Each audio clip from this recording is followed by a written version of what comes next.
提起恶魔，不知道大家脑海里浮现的第一个形象是什么样子的？是这样，还是这样，还是这样呢？那今天给大家带来的玩具就是来自于恶魔人中的恶魔王泽农。先说在前面，视频里所说的这些观点都是非常主观，我的一家之言。那上一次做这样的视频还是同系列的人面龟啊，依旧是永井豪原作。九泽静也是我非常喜欢的一位造型师啊，他所推出的这一版的，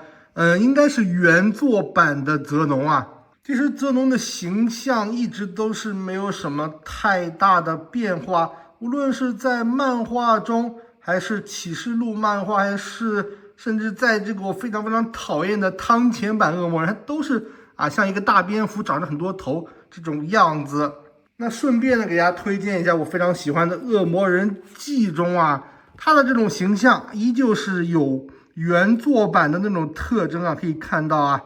这种三头的形象，中间是一个蝙蝠人脸。虽说呢，他们构成的要素是差不多的，但在于各个细节的处理就非常的不一样了。最大的特征就是九泽静这一版的胸部这个蝙蝠人的这个怪人头，它完全变成了一种野兽化，它去除了人脸的特征，像是把人脸上的肉全都给抛掉一样，像是一个骷髅头啊，这是它非常有特色的一点。该有的人类五官它全都是给你掏空了，整个看上去是非常的有死亡的气息，很有肃杀感。顺便一提呢，它这个肚子这里也是可以动的，有一个微微的可动幅度。其次，它在这个蝙蝠耳朵的地方加入了非常多的金属环作为点缀，增加了一丝朋克金属或者是 BDSM 的这种感觉也是一个小小的细节了。然后我们来拉近看泽农，它非常有特色的在三张脸的这个头部。第一眼看上去确实是非常的阴森恐怖，带有这种魔王魔鬼的这种气质但其实呢也能让人联想到佛教，特别是密宗一些绘画雕刻中使用的这种愤怒像的冥王比如说这个马头冥王，它就是有3个脑袋，而且有非常多的骷髅作为点缀那它的身上也是有的，都是原作版是没有的这些细节。中间的魔鬼的这一面呢，它还有第3只眼睛代表这种毁灭，特别是湿婆这种毁灭的象征，它也是有第3只眼的这种绘画这种雕像的。右边这一张女性的脸，它也没有用原作中那种偏人类的感觉，而是一种像是僵尸一样的肤色，跟它正脸这一个是完全一样的肤色，而且发型呢也都是只有一面有头发，非常的朋克啦。那左边这张男性的骷髅脸是我觉得最不满意的地方，它本来是那种奸诈狡猾的那种形象这个地方他用的骷髅头的要素实在是太多了，特别是他最中间这一张蝙蝠脸，他已经用了一种骷髅头的感觉，你再去用就觉得确实有点重复了，有点多余，并且这里这么多的骷髅头项链呢，这是我觉得比较遗憾的一点啦。九泽静的这一版可以说是把原就有的宗教元素进一步的挖掘，让整个角色产生一种神圣、恐怖与诱惑同时存在的诡异感。它不像是传统的恶魔怪兽，而像是某种真实存在过、被人类所祭祀的邪神。不得不说，日本是受佛教文化影响非常深的国家，包括很多古早的 RPG BOSS 都是有这种多面多臂、怒目獠牙的形象。那泽农呢，完全是承接了这一点的视觉特色。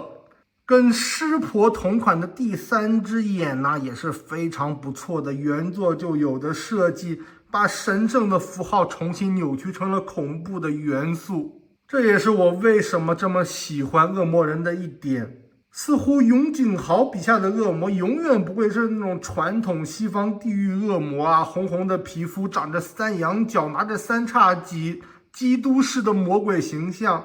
它们更像是设定中所描述的远古就存在的生物被祭祀过的图腾，给人一种仿佛魔王泽诺是不是在某个时间点真的被人类膜拜过啊？他长这个样子，这也是整个恶魔人的形象设计我觉得最有魅力的一点了。那光是这3张脸就已经唠叨了这么多啊，可以看得出来我多么喜欢这个形象啦。那其他的地方我们来一起看一下吧。首先是它的这个可动关节，它都是有一种切面可动的，这个手臂它可以有一些上下的幅度。前面手掌的地方呢，也可以单独的可动。这个手掌啊，虽然是人类的手型，但上面遍布的都是这种昆虫基丁质的外骨骼的效果啊，非常有特色。联想到圣经中对于兽的描写，这种混种的怪兽啊，更加增加它的一种神圣感或者是宗教色彩了。比起要素丰富的上半身呢，下半身的刻画就要显得低调或者是朴素了很多，就是典型的山羊蹄恶魔的形象，上面有非常多毛发的刻画啊，有2瓣也看得出是这个偶蹄目啊，应该是一个黑山羊的脚啊，代表着恶魔。那膝盖的这里也有一些穿刺性的装饰啊，上面也是点缀了骷髅头，上下的风格是有一个比较好的统一感的。从后方看也能看得出它整个修的这个山羊蹄的反足的造型啊，非常的不错，也是都是有这种丰富的毛发细节的刻画啊，真的很好看，不得不感叹久德敬大师的功力呀。从背后来看，这3个脑袋的细节会更加的精彩。这旁边的2个脑袋呢，并不是长在肩膀上，在背后有一个完整的躯干的刻画，大家可以看到啊，哇，太好看了！这种异物感，或者是有种身体恐怖的感觉啊，它并不是跟前面的身体融合在一起，它像是寄生上在上面啊，像藤壶一样粘在上面，完完全全突兀出来的。有一种异物感啊，有种上个世纪这种怪兽靠的片的邪典氛围了。我真的非常喜欢这个设计啊，太赞了啊！这个骷髅头上也是有一点点这种类似于干扫的做旧痕迹啊，不过效果来说还是比较粗糙的吧，大概意思是有了，毕竟这个东西吧确实是比较便宜。还有一点忘了讲啊，它胸部里面的这个部分，这是一种夜光材质，它会发亮的，刚才是忘了说了。那好了，这期视频就到这里结束了，不知道大家觉得意下如何呢？那因为我并非是什么专业的造型万字解析博主啊，我只能是根据我的一些感想，结合我自己了解的知识，查阅了资料，再给大家讲出来，应该会有很多说错的地方吧。那也感谢大家的支持啦，我是巴斯特。如果视频分享好的话，我们也会继续做这个系列的其他的恶魔人角色啦。那我是巴斯特，我们再见吧，拜拜。